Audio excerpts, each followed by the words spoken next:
पालगंज नाम के गांव में किशन अपनी पत्नी और बेटी के साथ रहता था। किशन के पास एक छोटा सा जमीन का टुकड़ा था, जिस पर खेती करके वह बड़ी मुश्किल से अपने घर का खर्च चला पाता था।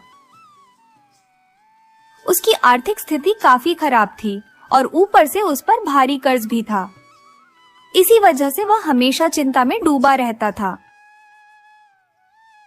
सुनिए, इस बार की फसल से कर्ज चुका देंगे, लेकिन घर का खर्च कैसे चलेगा?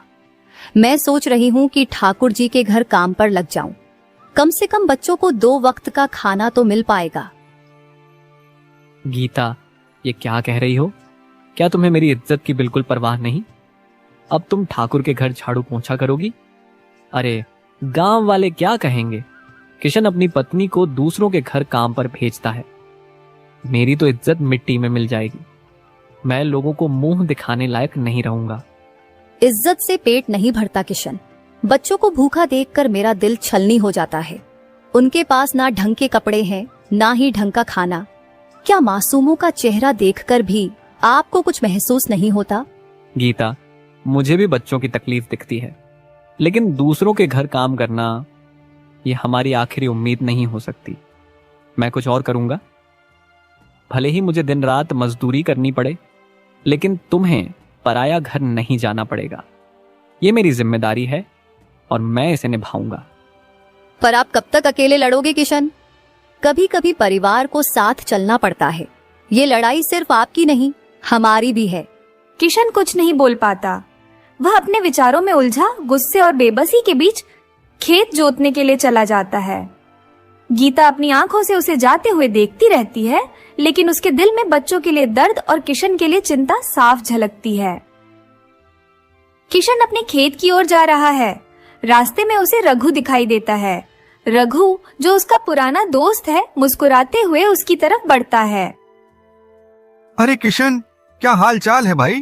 खेत बाड़ी का क्या हाल है? क्या बताऊं रघु, हाल तो बस जैसे तैसे चल रहा है। फसल अच्छी नहीं हुई, ऊपर से कर्ज का बोझ सिर पर है। घर चलाना मुश्किल हो गया है। अरे, ये तो बड़ा खराब हुआ। भाभी और बच्चे कैसे हैं? सब ठीक हैं, लेकिन पूनम अब कह रही है कि मुखिया जी के घर काम करने जाएगी। बच्चों की हालत देखकर उसका दिल नहीं मानता, पर मैं अपनी बीवी को दूसरों के घर काम करने नहीं भेज सकता। अरे हाँ किशन, तू सही बोल रहा है। औरतों को घर में ही रखना चाहिए। अगर बाहर जाने लगी तो हमारी क्या इज्जत रह जाएगी? लोग तो यही कहेंगे ना कि हम मर्द अपनी बीवी बच्चों को ठीक से खिला भी नहीं सकते। बस यही सोचकर मैंने मना कर दिया, लेकिन अंदर से बहुत तकलीफ होती है रघु। बच्चों का दुख मुझसे देखा नहीं जाता। समझ सकता हूं किशन, लेकिन हालात ऐसे हैं कि कभी कभी मर्दों को थोड़ा सख्त भी बनना पड़ता है। किशन कुछ देर तक रघु से बातें करता रहा, लेकिन उसके दिल में अपनी परेशानियां जस की तस बनी रहीं। थोड़ी देर बाद वह अपने खेत की ओर निकल पड़ा, जहां उसे अपने हालात से लड़ने के लिए अकेले ही जूझना था। किशन अपने खेत पर पहुंचता है, जहां उसे एक साधु बाबा दिखते हैं। बाबा थके हुए और प्यासे लगते हैं। जैसे ही किशन पास आता है, साधु बाबा उसे देखकर आवाज लगाते हैं। बेटा, तुम्हारे पास पानी है? बहुत तेज प्यास लगी है। बाबा, मेरे पास पानी तो नहीं है, लेकिन आप यहीं रुकिए, मैं अभी गांव से ठंडा पानी लेकर आता हूं।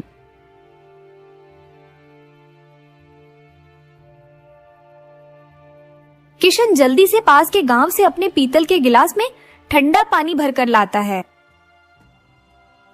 वह पानी साधु बाबा को देता है। बेटा, तुम्हारी दया और मेहनत देखकर मुझे खुशी हुई। भगवान तुम्हारी मेहनत का फल जरूर देंगे। तुम पर उनकी कृपा हमेशा बनी रहेगी। साधु बाबा आशीर्वाद देकर वहां से चले जाते हैं। किशन अपनी जगह पर सोच में डूबा रहता है। इतने में गांव का सेठ वहां से गुजरता है। किशन को देखकर रुकता है। अरे किशन, ये गिलास क्या ले रखा है? जरा दिखाना तो। सेठ जी, ये मेरा साधारण पीतल का गिलास है, देखिए कैसा चमक रहा है। अरे, ये बढ़िया है। इसे बेचना चाहोगे? मैं इसे 40 रुपए में खरीद सकता हूँ। सेठ जी, 40 रुपए? ये तो सिर्फ पीतल का गिलास है, इसमें ऐसा क्या है? भाई, मैं मजाक नहीं कर रहा। चलो 50 रुपए दूंगा। बोलो, देना है? सेठ कहीं पागल तो नहीं हो गया है? इतना पुराना पीतल का गिलास और ये 50 रुपए देने को तैयार है। अरे भाई, सोच क्या रहे हो? ठीक है, आखिरी दाम बताता हूँ। मैं 100 रुपए दे सकता हूँ, इससे ज्यादा नहीं। जल्दी बताओ, मुझे कहीं और भी जाना है। ठीक है सेठ जी, मुझे पैसों की जरूरत है। ले जाइए, ये गिलास आपका हुआ। ये तो साधारण पीतल का गिलास था, लेकिन अचानक ऐसा क्या हो गया? कहीं ये साधु बाबा का आशीर्वाद तो नहीं?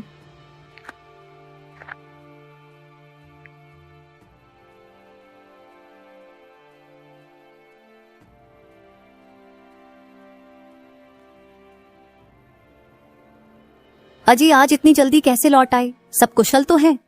हाँ गीता, कुशल तो है, लेकिन जो हुआ वो सुनकर तुम भी अचंभित रह जाओगी। ऐसा क्या हुआ? कुछ परेशानी तो नहीं? आज खेत पर एक साधु बाबा मिले, बहुत प्यासे थे। मेरे पास पानी नहीं था तो मैं भागकर गांव से लाकर दिया। बाबा ने पानी पिया, आशीर्वाद दिया और चले गए। अरे, ये तो बहुत पुण्य का कार्य किया आपने, लेकिन इसमें इतनी बड़ी बात क्या है? यही तो, जब मैं वापस खेत जा रहा था तो रास्ते में सेठ जी मिल गए। उनकी नजर मेरे पीतल के गिलास पर पड़ी और उन्होंने पूछा, किशन, ये गिलास बेचोगे? पहले 40 रुपए देने को तैयार थे, फिर 50, फिर सीधे 100 रुपए। हे भगवान, एक साधारण पीतल के गिलास के लिए 100 रुपए? क्या सेठ जी कोई मजाक कर रहे थे? पहले तो मुझे भी ऐसा ही लगा, लेकिन उन्होंने बिना किसी हिचकिचाहट के पैसे दिए और गिलास लेकर चले गए। कहीं यह साधु बाबा का कोई चमत्कार तो नहीं? क्या पता वह कोई सिद्ध पुरुष हो। यही तो सोच रहा हूं, उनके जाने के बाद ही ये सब हुआ। लगता है उनका आशीर्वाद हमारे काम आ गया। अजी, फिर आप उन साधु बाबा को दोबारा खोजने का प्रयास क्यों नहीं करते? यदि उनका आशीर्वाद इतना प्रभावशाली है तो शायद हमारी सभी समस्याओं का समाधान मिल जाए। तुम्हारी बात में दम है गीता, कल सुबह ही मैं उन्हें ढूंढने निकलूंगा।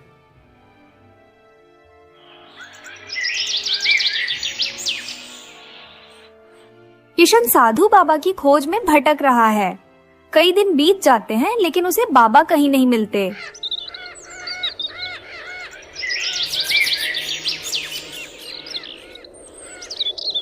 फिर एक दिन घने जंगल में वह साधु बाबा को तपस्या करते हुए देखता है।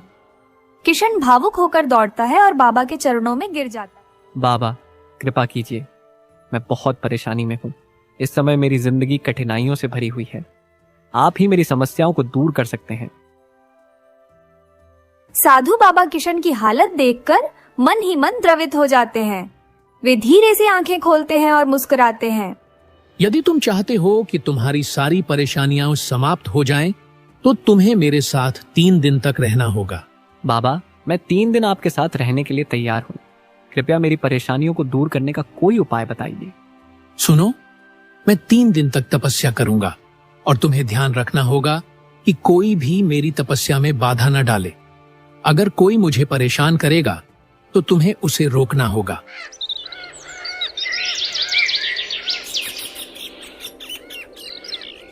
किशन ने साधु बाबा के कहे अनुसार पूरे 3 दिन तक उनकी तपस्या में किसी भी प्रकार की बाधा नहीं आने दी। और फिर तीसरे दिन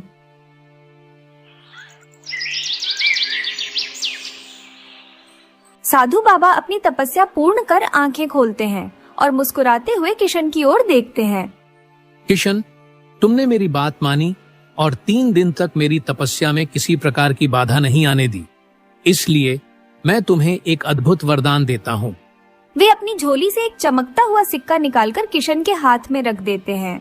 इस सिक्के को अपने घर में किसी ऐसी जगह रखना जहाँ किसी की नजर न पड़े। जब तक यह सिक्का तुम्हारे पास रहेगा, तुम्हें कभी धन की कमी नहीं होगी और हर कोई तुम्हारा सम्मान करेगा। लेकिन याद रखना, इस सिक्के को कभी खोना मत, वरना तुम्हारी सारी खुशियां छिन जाएंगी।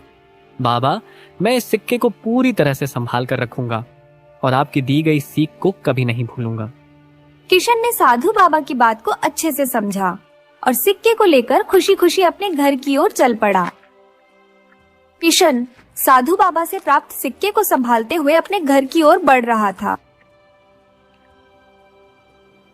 लेकिन तभी रास्ते में उसकी मुलाकात उसके पुराने दोस्त सुरेश से हो जाती है। क्यों ना मैं ये सिक्का सुरेश को दिखा दूं? क्या पता उसे इसके बारे में कुछ पता हो सकता है वह जानता हो कि यह सिक्का मेरे लिए कितना लाभदायक साबित हो सकता है। अरे सुरेश भाई, कैसी चल रही है जिंदगी? अरे किशन, बहुत दिनों बाद मुलाकात हुई। तू कहाँ था भाई? देख भाई, ये कोई मामूली सिक्का नहीं है। इसे एक बहुत ही ज्ञानी और सिद्ध साधु बाबा ने मुझे दिया है। उन्होंने कहा है कि अगर मैं इसे अपने घर में किसी सुरक्षित स्थान पर रखूंगा तो कभी भी धन की कमी नहीं होगी और मेरी जिंदगी पूरी तरह बदल जाएगी।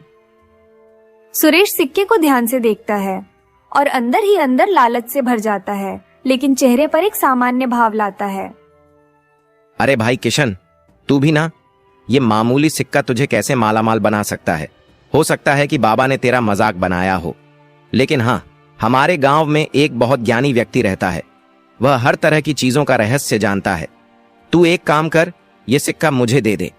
मैं इसे उस ज्ञानी आदमी को दिखाऊंगा ताकि तुझे भी इसकी असली हकीकत पता चल सके। ठीक है सुरेश भाई, अगर इससे सच्चाई सामने आ सकती है तो यह सिक्का तुम ले जाओ, लेकिन इसे देखकर कल मुझे वापस लौटा देना।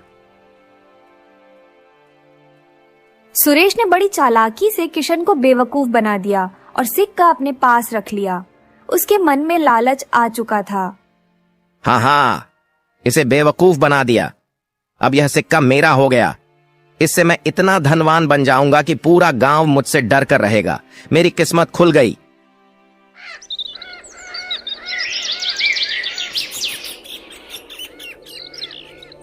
अरे भाग्यवान, जरा इधर आओ, तुम्हें एक बड़ी खुशखबरी देनी है। अब हमें कभी भी पैसे की चिंता नहीं करनी पड़ेगी। बहुत जल्द हम धनवान बनने वाले हैं। ये तुम क्या कह रहे हो? सच में? लेकिन पैसे कहाँ से आने वाले हैं? किशन गर्व से मुस्कुराता है और पूरी घटना गीता को विस्तार से बताता है। वह यह भी बताता है कि कैसे उसने वह सिक्का सुरेश को दे दिया ताकि वह इसे ज्ञानी व्यक्ति को दिखा सके। हे भगवान, ये तुमने क्या कर दिया? वो सुरेश कोई साधारण इंसान नहीं, बल्कि बहुत चालाक आदमी है। उसने तुम्हें बेवकूफ बना दिया और अब वह तुम्हें सिक्का कभी नहीं लौटाएगा। तुम हमेशा किसी की भी बातों में आ जाते हो। किशन को अब अपनी गलती का एहसास होता है। तुम सही कह रही हो गीता, मैंने बहुत बड़ी गलती कर दी। मैं हमेशा लोगों की बातों में आ जाता हूँ और आज एक लालची आदमी ने मुझे ठग लिया। अब यहाँ खड़े रहने से कुछ नहीं होगा। जल्दी जाओ और सुरेश से वह सिक्का वापस लेकर आओ। वो तुम्हें ठग चुका है, लेकिन अब हमें उसे समझदारी से जवाब देना होगा।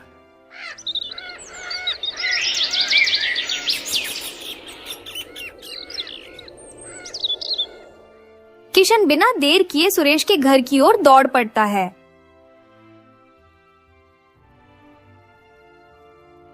अरे सुरेश भाई, वो सिक्का लौटाओ। क्या तुमने ज्ञानी आदमी से उसकी हकीकत जानी? सिक्का?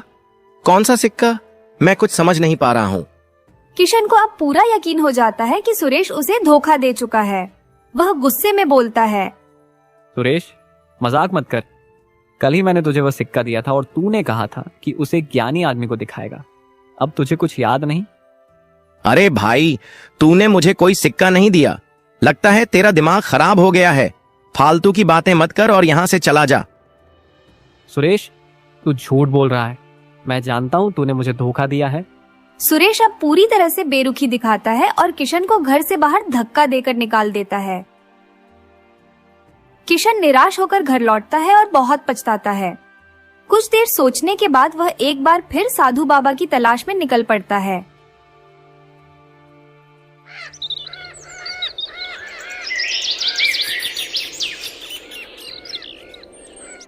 बाबा, बाबा, मैंने बहुत बड़ी गलती कर दी। मैंने आपका दिया हुआ सिक्का अपने दोस्त सुरेश को दे दिया, लेकिन उसने मुझे धोखा दे दिया। उसने मुझसे झूठ बोला और अब वो सिक्का वापस देने से इनकार कर रहा है।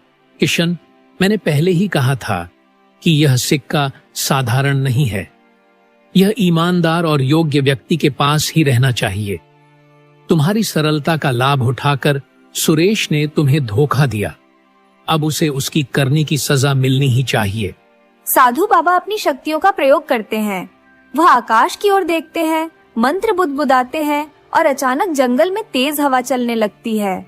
अचानक सुरेश रहस्यमयी तरीके से वहाँ प्रकट हो जाता है, हैरान और डर से कांपते हुए। ये क्या हो रहा है? मैं यहाँ कैसे आ गया?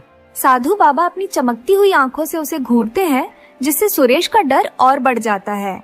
मूर्ख, तूने अपने ही मित्र को धोखा दिया, उसके विश्वास का मजाक उड़ाया। क्या तुझे यह नहीं पता कि हर कर्म का फल मिलता है? अब तुझे तेरे पापों की सजा मिलेगी।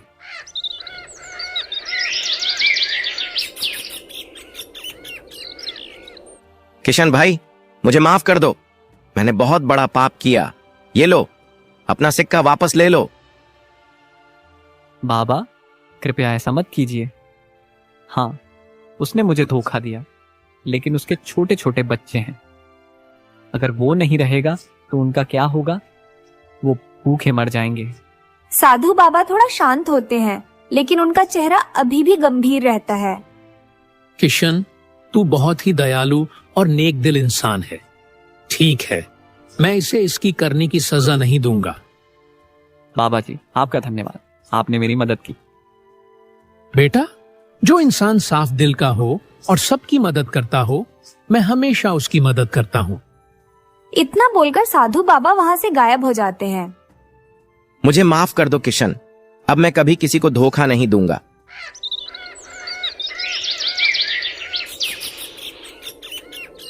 दोस्तों, अगर आपको ये स्टोरी थोड़ी सी भी अच्छी लगी हो तो इस वीडियो को लाइक करके चैनल को सब्सक्राइब कर देना और बेल नोटिफिकेशन को भी ऑल पर सेट कर देना, ताकि आप लोग हमारी ऐसी स्टोरी वीडियो देख सको। अंत तक वीडियो देखने के लिए आप सभी का बहुत बहुत शुक्रिया।